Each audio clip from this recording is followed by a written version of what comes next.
انسان پر جو ایک دم اچانک سے مصیبت کیوں آ جاتی ہے؟ مصیبت ایسی آتی ہے کہ ایک دم کاروبار بہتر چل رہا تھا، کاروبار ختم ہو گیا، یا دکان بہتر چل رہی تھی ایک دم ختم ہو گئی، یا ہم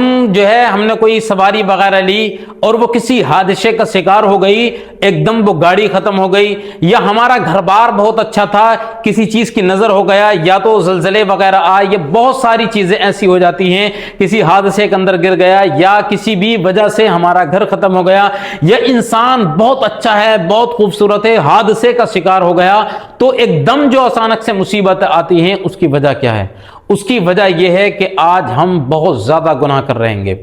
دن بھر ہمارا گناہوں کے اندر نکلتا ہے، لیکن پورے دن کے اندر بھی ایک مرتبہ انسان کو توبہ کی توفیق تک نہیں ہوتی ہے کہ وہ اللہ رب العزت کی بارگاہ کے اندر توبہ کر لے۔ یہ کہیں نہ کہیں ہمارے گناہوں کا بوال ہمارے اوپر ہوتا ہے، ہم روز مرہ گناہ کرتے ہیں، توبہ کی ایک مرتبہ توفیق نہیں ہوتی ہے۔ حضور اکرم صلی اللہ تعالی علیہ وسلم کا یہ معمول تھا، توبہ کو سب سے زیادہ رب پسند بھی کرتا ہے۔ ان اللہ یحب التوابین و یحب المتطہرین، اللہ رب العزت توبہ کرنے والے اور پاک لوگوں کو پسند فرماتا ہے۔ ٹھیک ہے، التائب من الذنب کمن لا ذنب لہ، حضور نے فرمایا کہ جو ایک مرتبہ گناہ کر لے، یعنی بالکل گناہوں سے پاک ہو جاتا ہے، گناہوں کی طرف کو دوبارہ جانا ہی نہیں چاہیے انسان کو، تو روز مرہ توبہ کی اپنی عادت بنائے، کیونکہ آقا کریم صلی اللہ تعالی علیہ وسلم یا تو ایک دن میں 70 مرتبہ یا 100 مرتبہ توبہ استغفار کرتے تھے۔ وہ کس لیے کرتے تھے؟ اس لیے کہ اللہ رب العزت نے ان کو مرتبہ کم دیا تھا، مرتبہ بہت بلند و بالا تھا، جنت ان کے لیے بنائی، پوری دنیا ان کے لیے، چاند سورج ستارے پوری کائنات کو ان کے لیے اللہ نے بنایا،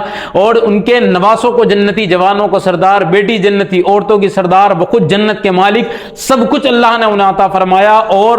گناہوں سے بالکل پاک، گناہ کا تصور بھی ان لوگوں کے لیے کرنا، انسان خود گناہگار ہو جائے گا۔ تو جب سب کچھ تھا ان کے پاس میں، کس لیے کرتے تھے؟ کہ اس لیے تاکہ امت کو رغبت حاصل، امت جو ہے اس چیز سے سبق حاصل کرے اور اسے توبہ کی عادت بنے، اور اب تبارک و تعالیٰ کی طرف جو ہے بارگاہ کے اندر وہ توبہ کا جو ہے وہ معاملہ رکھے اور توبہ کرتے رہے۔ تو اگر گناہوں سے توبہ کی عادت ہے، کیونکہ رب نے قرآن میں فرمایا ما اصابک من مصیبت فبما کسبت ایدیکم، جو کچھ بھی ہمارے ساتھ میں ہو رہا ہے یہ ہمارے ہاتھوں کا کیا دھرا ہے گا۔ جو ہم نے زندگی بھر میں گناہ کر رہے ہیں، نمازوں کو ترک کر رہے ہیں، روزوں کو ترک کر رہے ہیں، گناہوں کے دلدل میں پھنسے پڑے ہیں، پوری رات موبائل چلا رہے ہیں، نمازوں کا خیال نہیں ہے، پوری اذانیں ہو رہی ہیں، لیکن ہمارے کانوں پر جو ہے ہلکا سا بھی اثر نہیں آتا ہے کہ اذان ہو رہی ہے، مسجد کے اندر چلے جائیں، یا رمضان المبارک کا مہینہ چل رہا ہے تو اس کے اندر کھانے پینے سے کوئی پرہیز نہیں کرتے۔ صبح سے لے کر شام تک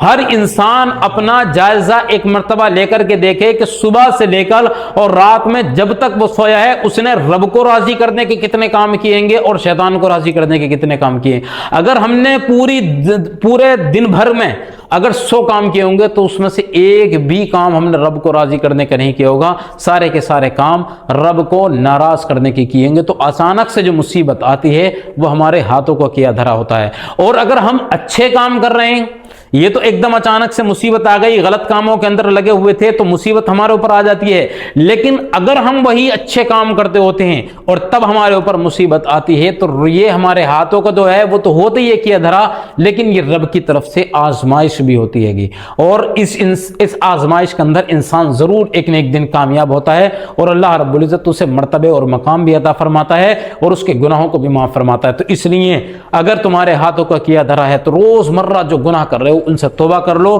یقین مانے کہ پروردگار عالم توبہ کو تو اتنا زیادہ پسند کرتا ہے کہ اگر زندگی بھر بھی گناہ میں لگے ہوئے ہو اور اگر ایک مرتبہ سچے دل سے توبہ کر لی، رب نے قبول فرما لی، تب بھی وہ سارے گناہوں کو معاف کرنے کے لیے تیار ہے۔ اب انسان کتنی گناہ کرتا ہے، صغائر کبائر گناہ بہت کر رہے گا، تو اس لیے اپنے گناہوں سے توبہ کرو، رب کی بارگاہ کی طرف کو آؤ، کیونکہ پروردگار عالم ہماری توبہ کا منتظر ہے۔ ہمیں توبہ اگر کریں گے تو یقین مانے کہ پروردگار عالم ضرور قبول فرمائے گا۔ تو ایک دم جو اچانک سے مصیبت آتی ہے، غلط کاموں میں لگے ہوئے ہیں، یہ ہمارے ہاتھ کا کرا دھرا ہے، اور ایک دم ہم اچھے کام بھی کر رہے ہیں پھر ہمارے اوپر مصیبت آ رہی ہے، تو یہ رب تبارک و تعالیٰ کی طرف سے آزمائش ہوتی ہے۔ تو آزمائش ہی ہونا چاہیے، ہمارے گناہوں کا کیا دھرا نہیں ہونا چاہیے۔ اگر آزمائش ہوگی تو ایک نہ ایک دن کامیاب ہو جاؤ گے، اللہ رب العزت آپ کے گناہوں کو بھی معاف فرما دے گا۔